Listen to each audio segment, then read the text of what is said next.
Hello दोस्तों, मैं हूं Siddharth, your banking coach from GTG careers Pune.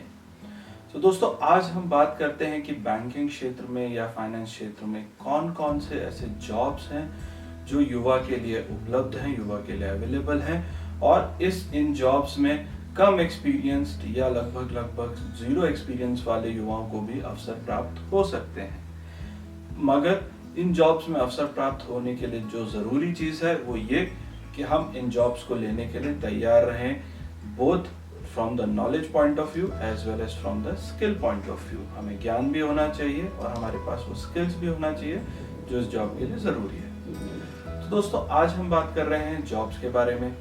तो बैंक्स में अगर हम देखेंगे मित्रों, तो हम पाएंगे कि कुछ प्रकार के प्रोडक्ट्स हैं जो बैंक्स बेचती है। एक है खाते, जिसको हम कहते हैं चालू खाता, बचत खाता, सेविंग्स अकाउंट या करंट अकाउंट, फिक्स्ड डिपॉजिट।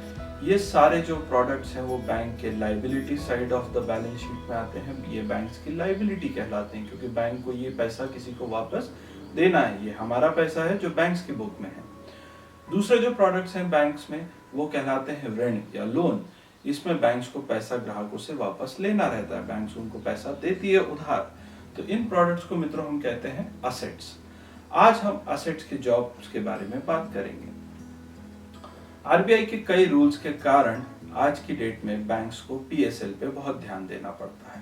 अब आप सोच रहे होंगे कि पीएसएल क्या होता है। पीएसएल का मतलब है प्रायोरिटी सेक्टर लेंडिंग। इसको प्राथमिकता प्राप्त क्षेत्र भी कहते हैं। देश की इकोनॉमी को चलाने के लिए, देश में सर्वांगीण विकास होने के लिए, इक्वल ग्रोथ होने के लिए आरबीआई का ये कहना है कि बैंक्स को जो लोन, अगर बैंक सिर्फ शहरों में दे रही हैं तो बैंक को उन जगहों पे भी ये लोन देना पड़ेगा जहां पे कम से कम लोन दिया जाता है। इसीलिए आरबीआई ने पीएसएल क्षेत्र का आविष्कार किया।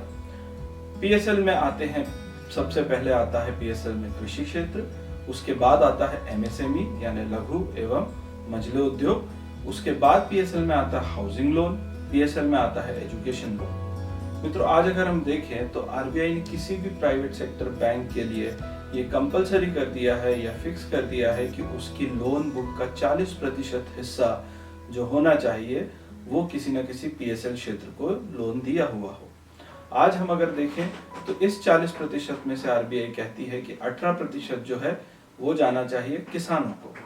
उसके अलावा 7.5% का हिस्सा जाना चाहिए एमएसएमई को। तो दोस्तों, आरबीआई को देखना है कि बैंक से टारगेट पूरा कर रहे हैं कि नहीं, और आरबीआई इसका विशेष ध्यान रखता है कि सारे बैंक्स इसको फॉलो करें, इसको पूरा करें। इसीलिए बैंक्स पे भी अब प्रेशर है कि इन लोन्स को देने के लिए उनको गांव में जाके अपनी शाखा या ब्रांच खोलनी पड़ेगी। जब वो ये शाखा या ब्रांच खोलते हैं तो इन लोन्स को बेचने के लिए उनको लोग लगते हैं। ये लोग दोस्तों अलग अलग लेवल्स पे लगते हैं। जो सबसे पहला और सबसे ज्यादा अवेलेबल जॉब अपॉर्चुनिटी है इसमें, वो है सेल्स एग्जीक्यूटिव का। एक सेल्स एग्जीक्यूटिव को मार्केट में जाके अपने प्रोडक्ट की जानकारी लोगों को देना पड़ता है, लोगों से मिलना पड़ता है, संबंध बनाना पड़ता है। एक बार जब ये सब काम हो जाता है तो उन ग्राहकों को पहचानना रहता है जिनकी उसके प्रोडक्ट में, सेल्स एग्जीक्यूटिव के प्रोडक्ट में रुचि है। एक बार वो रुचि पूरी होने के बाद हम उस ग्राहक को मिलते हैं, अपना पूरा प्रोडक्ट समझाते हैं, उसके डॉक्यूमेंटेशन, पूरी कागजी कार्यवाही की प्रक्रिया शुरू करते हैं। ये कागजी कार्यवाही 2 हिस्सों में बटी रहती है, pre sanction and post sanction. Loan देने के पहले जो डॉक्यूमेंट्स लगने हैं, लोन का आवंटन होने के पहले या सैंक्शन होने के पहले जो डॉक्यूमेंट लगने हैं, और लोन का आवंटन होने के बाद डिसबर्समेंट यानी पैसा मिलने तक जो डॉक्यूमेंटेशन लगना है, ये सारा काम सेल्स एग्जीक्यूटिव करता है। दोस्तों, इस जॉब में ना सिर्फ फिक्स सैलरी होती है, बल्कि इस जॉब में काफी सारा इंसेंटिव भी है। ये इंसेंटिव लगभग इतना तक जा सकता है जितना आपकी सैलरी हो।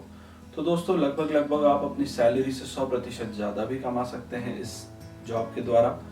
दूसरा जो जॉब आता है दोस्तों एसेट फील्ड में, वो आता है क्रेडिट साइड पे। क्रेडिट साइड पे यूजुअली चार्टर्ड अकाउंटेंट्स या उन सेल्स वालों को लिया जाता है जिनकी प्रोडक्ट की अंडरस्टैंडिंग या प्रोडक्ट की बेसिक अंडरस्टैंडिंग बहुत मजबूत और क्लियर रहती है। इन लोगों का मेजर काम रहता है दोस्तों ड्यू डिलिजेंस, जिसको हम कहते हैं कि पूरी तरीके से कस्टमर को हिला डुला के टटोल के देखना कि क्या ये कस्टमर को लोन दिया तो पैसा वापस आएगा या नहीं आएगा। ये सारा काम इस रोल में करते हैं। हमारे ट्रेनिंग प्रोग्राम्स में ये दोनों ही कोर्सेज के बारे में जानकारी है। आपको सेल्स भी सिखाया जाता है, आपको क्रेडिट भी सिखाया जाता है दोस्तों, और इस जॉब के लिए आपको तैयार किया जाता है। अब जब बैंक्स आपके ग्रामीण क्षेत्रों तक पहुंच गए हैं और वहां पे अपनी शाखाएं खोल रहे हैं, तो मेरा कहना है कि हमारा युवा क्यों इस मौके से वंचित रहे, क्यों इस मौके से पीछे रहे।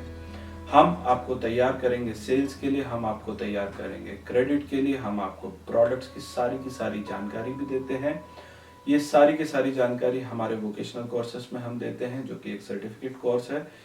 इन कोर्सेज को चलाने वाले सारे के सारे फैसिलिटेटर्स या कोचेस जो हैं वो सब एक्स बैंकर्स हैं।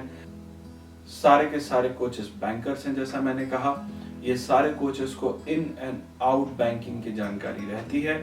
तो इंतजार किस बात का है, हमारे YouTube चैनल पे सब्सक्राइब करें, और अगर आप ये कोर्स ज्वाइन करना चाहते हैं तो नीचे दिए गए नंबर पर व्हाट्सएप करें, हम आपके पास जरूर आएंगे। तब तक I am Siddharth, wishing you all the very best for your efforts. Good day, goodbye and Jai Hind.